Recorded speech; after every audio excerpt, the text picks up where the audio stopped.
Hi, Get Unstuck Nation. Today I have a loving lady over here, Andrea Hunt.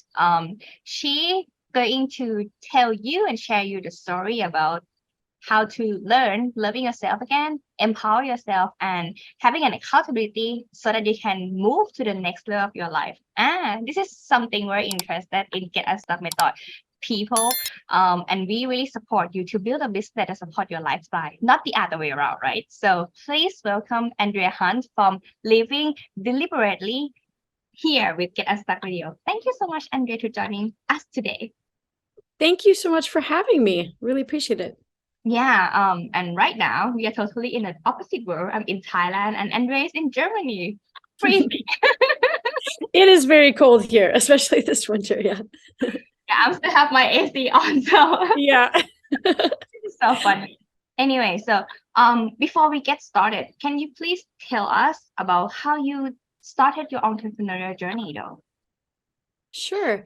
So I've always been into personal growth, but I've worked as a journalist and also in marketing communications.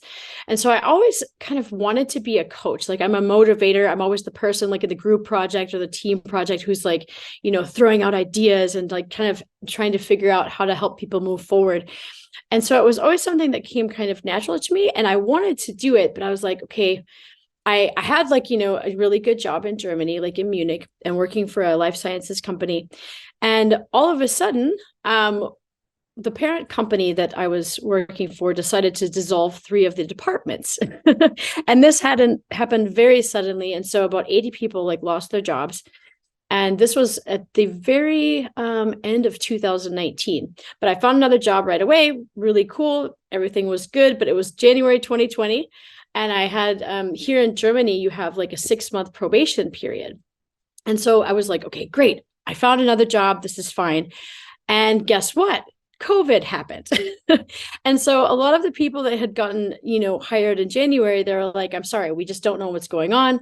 So they laid off another round of people. And so then I suddenly found myself like, okay, you know what?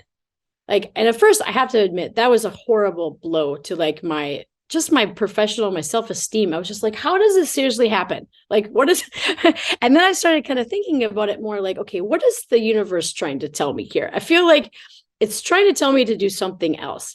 And I was like, you know what? This is maybe my chance. Like, I literally have the whole future wide open for me right now. And I had been looking into some different coaching, schools and stuff like that. And I was like, you know what? This is the time. Like, this is where I'm going to do it. Like, I basically have everything in front of me. So I started my coaching journey and I got my own coach, and I got, a lot of practice working with EFT practitioners. And I decided that if I'm going to do this, I'm going to need some guidance and help because I had a lot of limiting beliefs about myself. I kind of was comfortable playing it small and safe. And especially during the pandemic, I mean, a lot of people did that because nobody wants to rock the boat during that time. But I was like, all right, I need to have some guidance. So I got my own coach. And I decided that I was going to do this, and I launched my business. And the thing is that during the course of the time that I was coaching, I was like, man, I've been doing EFT tapping by myself for 10 years, like for all sorts of different things. I found it like just more for stress management during my master's program because I had never had that much stress, like in terms of my studies. And I got to a point where I couldn't handle it. Like I didn't know, I couldn't sit down and meditate. I was pacing around the room and I was just really, panicking. And that's how I found EFT tapping, like, just to learn to calm my nerves and everything like that. And then as I got more into it, I learned, okay, you can use it for like confidence and limiting beliefs and, before presentations and things like that.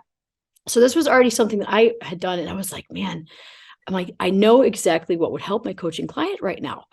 I know that we could do a round of tapping, for fear of public speaking or maybe, like procrastination or whatever. So I'm like, okay, that's my step. I'm going to become certified in EFT tapping.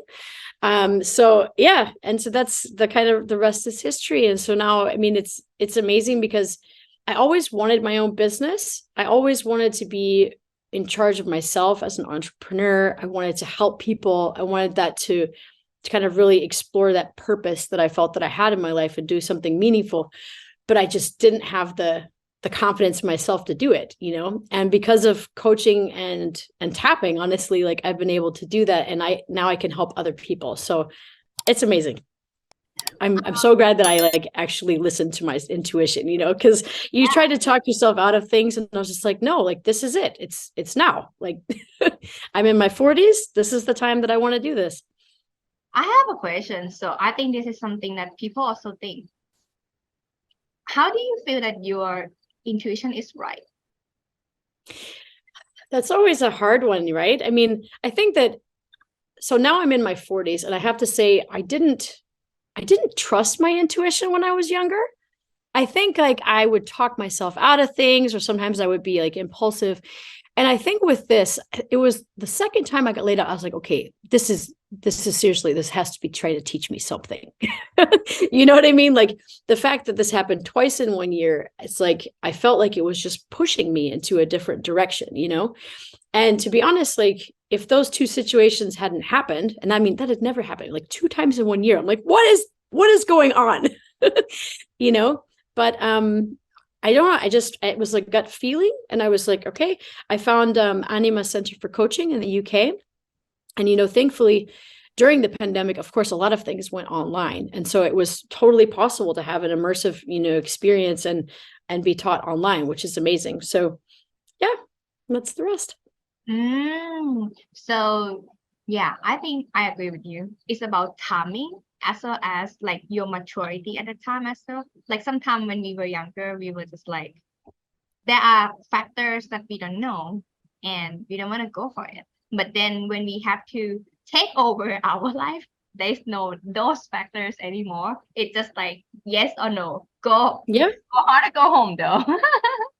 But it is a process, like learning to trust yourself, you know, because I think before a lot of times I let fear get in the way of what I thought I was supposed to do.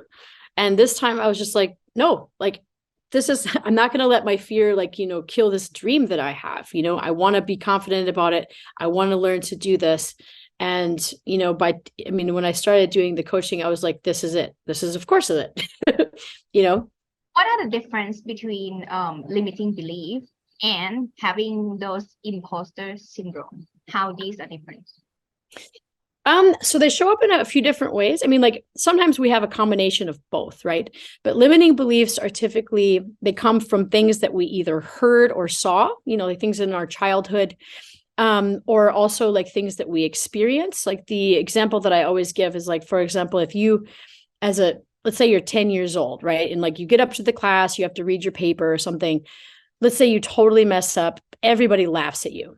And so from that moment on, you develop the belief, it's not safe to put myself out there. It's not safe to be seen. It's not safe to be heard, you know, and I'm maybe not good at public speaking. So you carry that into the rest of your life. And so then maybe these opportunities present themselves that your boss is like, okay, we have a new client, you get to do the presentation. And you're like, oh, no, like I couldn't do it. So you end up kind of stopping yourself with these limiting beliefs. Whereas with imposter syndrome, a lot of times it's actually common in overachievers, you know, people that are, I mean, you hear these interviews with like Oprah, you know, where she has imposter syndrome, or Maya Angelou, like some of these really successful, accomplished women who still feel like, okay, what if they find out that I'm a fraud or that I don't know what I'm doing? So with imposter syndrome, you're still trying to do all these things and you're creating achievements. You just don't see the value in them because maybe you're focusing on like, oh, okay, I made a mistake. So therefore, all of the effort that I did is just not enough.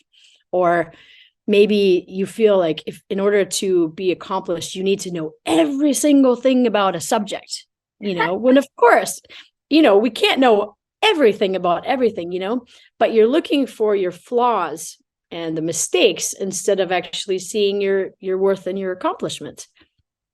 So, okay, we're looking at things, but how about looking back to ourselves? How can we really find ourselves again, like pull ourselves up again and also get back on track with life?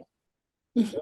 So what I usually suggest is, first of all, take an honest look at your life and like the different areas of your life, you know. So if you kind of divide it up into like personal growth, that can include like confidence, also, your emotional health. Like, do you have a lot of anxiety? Like, how are you dealing with your stress and emotions on a regular basis?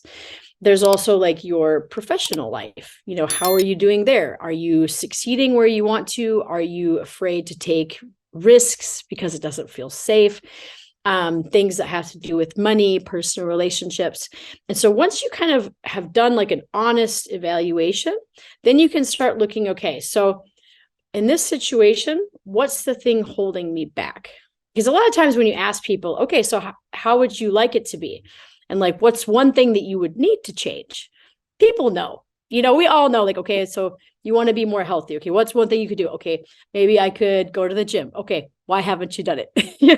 we all have these kind of stories and these excuses. Oh, I just don't have the time. I don't know, And so once you do that and you can be honest with yourself about your limiting beliefs, then you can work on changing them. Instead of saying to yourself, I just don't have what it takes. You can find a more empowering belief like, I am learning new skills every day so that I can move forward and trust myself. And so the thing about EFT is, on a regular basis, you can say affirmations for these things, but if you have a lot of limiting beliefs and a lot of, all this evidence that you've built up in your head, over the years, there's a part of you that, you can say to yourself, I'm confident in business meetings. And the little voice in the back of your head is like, you liar. No, you're not. And so that's what we use EFT tapping for, is, to get all those negative beliefs and thoughts and criticisms that we have out, so that we can replace them with positive ones, and that you actually believe it and feel it. I have one question. I think this is also another good thing. Apart from, let's say that right now I'm thinking for myself, but if I or any of in the audience would like to speak to someone who have a huge limiting belief or convince them to change their mind, is there any way that we can use to do that? Sure. Yeah. You mean it? Sorry, just to make sure I understood you correctly. So if somebody from who's listening would. Sorry. No, my sentence is too long because I'm thinking along when I say. I apologize. So my question is that if we have to talk to someone who have a lot of excuses, as in limiting belief, how can we talk and able to guide them through to easier to work with? So first of all, like, in order to find your limiting beliefs, one of the easiest ways is to listen to the way that you talk about yourself. So if you say things like, I'm not the kind of person who is good in social situation, or like, I can't do that because I'm, introverted, because I'm too old, because I'm too young.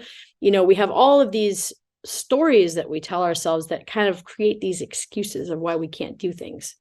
But once we've recognized them, then we can say, like, okay, what's the opposite and more empowering belief that you need to have? Because if you had that belief, how would you deal with, a public speaking situation differently, or a social situation, or professional, whatever? Empowering belief. So change the limiting belief to empowering belief. Oh, that's so powerful. Take note. That's a good one. Yeah, that's good. Yeah, let's talk about the EFT then. How how do you combine coaching and EFT to help your clients go through this process? So first of all, it's important to understand that each EFT can be used for two different things. So one is, emotional regulation. So if we're stressed, if we're scared, if we're angry, if we're sad, like, we can regulate our emotions using EFT, because by tapping on acupuncture points on the face, it sends a signal to the brain to stop the fight, flight, and freeze response. So that's the easiest way to calm yourself down first. But when it comes to beliefs, these are beliefs that we have, probably grown up with. We've reinforced them over the course of our life. And so it's kind of like an onion. That's kind of like what I explained, is like, because you have layers. And so you're like, you might have a belief, but then you have all these layers of experience, evidence you've collected, over the years. And so sometimes you have to start tapping on the experiences individually in order to clear the belief. And sometimes it might be an issue of like, when I told you about like going up and talking in front of class when you're 10 years old and everybody laughing, sometimes if you're able to go back to that one specific moment and tap on that, you can lessen the emotional charge of it through a specific EFT technique, and then put, a more healthy belief on top of that, so that when you're going into situations that before would have been really triggering to you, that you can actually feel better with the more empowering belief and behave differently. And after the session, like combining coaching and EFT, how can we sustain this feeling of empowering belief? I really like this word, empowering. Yeah. So I mean, like, generally, like once you've kind of cleared something, you still need to kind of sort of like maintenance, right? It's like you don't go to the gym and you like lift one weight and then you're like, okay, where's my 6-pack? Like, so like you have to, I mean, even though you've cleared the belief, there are different layers. So it might take more than one session for certain beliefs, depending on how strong they are. But I mean, I do EFT tapping on a daily basis, and I always encourage people to do it, just like you would have a meditation routine, or you would have like, as part of your morning or something like that, or maybe you do yoga. And so I always kind of add that in with my yoga and meditation in the morning. But for some people, it's kind of something that when that feeling creeps up, then they can, do a YouTube video quickly or something like that, or there are like apps. But for the actual beliefs and stuff like that, that's more important that you have a practitioner to kind of help you break that down and create the right scripts and the sentences and everything like that, so that it really gets to the heart of whatever your limiting belief is. So there are structure, you mean, right? Therefore, it's quite expert to do that. So there are structure to break down. Oh, that's very interesting. Yep, there's different techniques, like for different kinds of situations and things. So what would be the common issue that you find from your clients? So I would say that like a lot of my clients are, driven people who usually have some issue with confidence that might sabotage them or stop them. Like one of the examples that had a few months ago, like, so one of my clients had been working on an ebook for like 2 years. Like this was like something that was so important. She put all of her heart and time and effort into it. And then at the last minute, she like couldn't publish it. She was so afraid, and she was resisting so much because she was afraid, like, oh my God, what if my family thinks it's stupid? Like what if some of my friends see it and they, judge me? Or what if people criticize it? Or what if it gets a bad review? And this happens a lot of times with business owners, that like they get to the last step, like, okay, I got to launch the website, and they just can't because they're afraid of, being seen, being exposed. Or sometimes it can come out where they're afraid to take the first step. So they just procrastinate. Like they have their business plan, they've got everything laid out, and they just can't take the first step. Like there's just, for some reason, they keep putting it off because they're fearing maybe failure, or they feel that maybe if they succeed, what if they can't handle it? That's a really common one, because like, oh my God, what if I succeed, but then like, maybe I can't figure out my taxes, or what if I don't know this? And like, what if, we have all these worst case scenarios that we can just, keep going and inventing. So I think that those would be the most common ones: confidence, imposter syndrome, procrastination is so common. I mean, I don't know. Understanding where. I don't know whether I solved that myself correctly or not, but I could be one of the person who's so overwhelmed at things, and I'm not gonna do it. Like if it gave me feeling so not appreciate, not being valued from, I'm gonna be on hold with it. Like it could be years. Yeah. So that's could call procrastinate as well, but because I don't feeling good with it, right? Even though I have done some planning and so on, I just cannot get started. I know that feeling.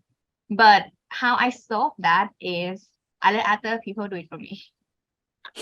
Well, that's one way to do it. I mean, but at least that you've learned, okay, if I delegate it, that step will be handled. Yeah, because I mean I understand really like everyone. I mean I'm with you. Like I could think about something for years, like Mhm. about writing a book, like what you mentioned. I'm like I can see myself with that. Like I started Yeah. and then I just like on hold with it because like there are blogs that are there, like they call it writer blogs or what Mhm. else, like it fear of success, like maybe someone say, of course, hearing other opinion and then thinking instead of yourself. So that's a big one. Like I really understand. Absolutely. But yeah, um, I also believe that if you have someone guiding you um through this chaos, it Yeah. would be a lot easier not to dealing it with yourself. But you have to Mhm. trust that person. That's the thing. I think Absolutely. maybe time that maybe my audience here have tried doing this though, but maybe not success. I think one another thing that I found is so important is to build the trust relationship with the coach, with the counselor. If it's not that connected just yet, it's like already rock start. What do you think? Mhm. Yeah, absolutely. I mean, you have to have like, I mean, a good professional relationships where you trust the person like who's guiding you, because I think I mean, it's so important for so many reasons, like in terms of trusting somebody to also point out things to you that are kind of Mm. uncomfortable. Because even my own coach would say things like, okay, so I'm hearing you want to do this, but you just said that you're doing this. I'm just confused. You're saying this, but then you're doing that. And so sometimes you need somebody to be able to gently kind of point out and like, wait a second here. Did she really And also say it like like I that? think that because it's true, you're like, okay, oh, called me out, called me out. And that's what, like, I mean, a good coach should call you out on your own stuff, because otherwise we get into our little stories and like, oh, it's just I'm not doing it because of this reason and I have a million reasons and excuses. But when somebody asks you, is like, okay, but you said you were going to do that on Monday, did you do it? And you're like, no. Like, okay, why didn't you do it? Because you're the one who said that you wanted to do this. Like, I'm not forcing you to do anything. So the trust, and I think also that's a huge part of the accountability as well, having somebody being able to say like, okay, so we talked about this was your idea. Like, did you actually follow through? Yeah. And when you pay someone to do that to you, respect that. Respect your money that you invest in Yeah, yourself as well. Like this is so true. I, because I it's for yourself. I mean, you're not keeping anybody back but yourself. yeah. And I have seen many people though spending money trying to like get someone holding them accountability, but not really care of this person, like this person who like try to help you. Mhm. It could means that they haven't realized how big of an issue is. That's they Mhm. walk forward or yeah. Well, the rest would be an excuse. Yeah. But I mean, things do come up. I mean, sometimes we don't realize things are a big of a deal as they are until we actually get to the moment where we're supposed to be doing it. And then, people are like, oh my God, like I just realized how afraid I am of social media, of like, doing an Instagram live or I don't know, a Facebook webinar or something like that. And they hadn't even considered it because it wasn't an issue. They weren't doing that in their last job, And so it's a new fear of feeling exposed and judged, that they could be criticized. I have personal story that this is another thing. I don't know anyone. So um in case anyone have encountered any accident, I'm with you. So I was I was in a car accident 5 months ago and I could just walk again 2 months ago. That's why I rescheduled your meeting because like I need to see the doctor. Oh Um my gosh. yeah, so I couldn't walk for like a while. And yeah, my hip displaced and I have to have like that still on my hip. So I have to Oh learn my to walk. God, I can't I know, imagine. I know. And this is I actually surprised myself that I didn't feel fear at all. You didn't feel sorry, what? I don't have any fear. Wow. I only have one thing that I'm so tired of being unable to do things. that's another way to think about it. Like I don't have a fear of like not be able to walk, but I feel so tired in bed. Mm, Yeah, yeah. because it's so overwhelming not be able to do things like I used to do. I'm so fast. I'm like doing everything on my own. I don't have any like baggage or like to, yeah, I can just like do things by myself. Then to ask for help is hard. Yeah. To ask for Yeah. help is hard. So and it could cost you to feel self-sabotage, of course, and to feel not worthy enough to like keep going. Like I'm lucky enough to have my business though. If I work for others, I think I got fired because like I cannot do things, for months, like half of the years, already 6 months to 5 to 6. Mm, But so in those incidents, and fortunately that okay, I recover fast because I don't make it stopping me. And um I try to think that okay, what if someone else also have to gone through the same situation, which there is though, like neighbor somehow, like in the neighborhood. She also have a motorcycle accident. But she mm, didn't have hip displaced, but her legs was broken. So I see her progress. She got the accident before me, but she has been recovered around my time. So she have been through more than me. mm, So there are someone who worse than me. That's how keep me going. And yeah. and even though the project has been hold, it's okay because Yeah. your health isn't in order. And I think this is also something that um like if you got a bad news or a cancer about your own health, like you will get through this eventually. It's just you need to really accept right now what is in front of you, what you're really capable of, and empower it, right? Like change those limiting beliefs. Like I couldn't walk though, but I can still sit on the bed and work. Mm-hmm. So that's how I see it. And having like my team as my accountability or my coach, I like you to coach your clients to be the accountability person. I think it's so important that like poke me because when I feel sick though, I just want to sleep. Mm, yeah. But you cannot sleep all the time. That also not good. Even Yeah. recovering, like it you have to find this line of like having balance in life somehow. And I think it's so important. But I'm very interested about EFT. So can you show us like one tapping or something that's easy for anyone to try? I can show you basically, like, I can give you a little recipe, let's say, demonstration of how you could work on your stress. So basically, because I know that they can't see me, so they can only listen. You So can. you have the Just different, you have YouTube as well. So this one oh, will be okay. All right, well, wonderful. Okay, so what we would do is we would start on, this is called the karate chop point. Okay, so you would like just start tapping it with like two of your fingers. And so let's just do, like, I'll just give you an example of like a very simple one. So like stress. Everybody can relate to stress, right? So you would kind of start tapping. And so let's say like you could close your eyes and you could be like, all right, what is making me stress? And maybe you have like the movie in your head, you're like, oh my gosh, I have a meeting with my boss, and like, my kids are, fighting or something like that. You have all these different things. And so you think of a number between 0 and 10, and about how intense your stress is right now. So 0 would be, it's not even a big deal at all. 10 is like, I am just, stressed through the roof.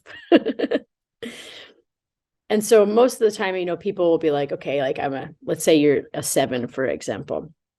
And so you would start with something like, even though, and then you would just like repeat after me, basically. So you'd say, even though even though I am really stressed right now, I am really stressed right now.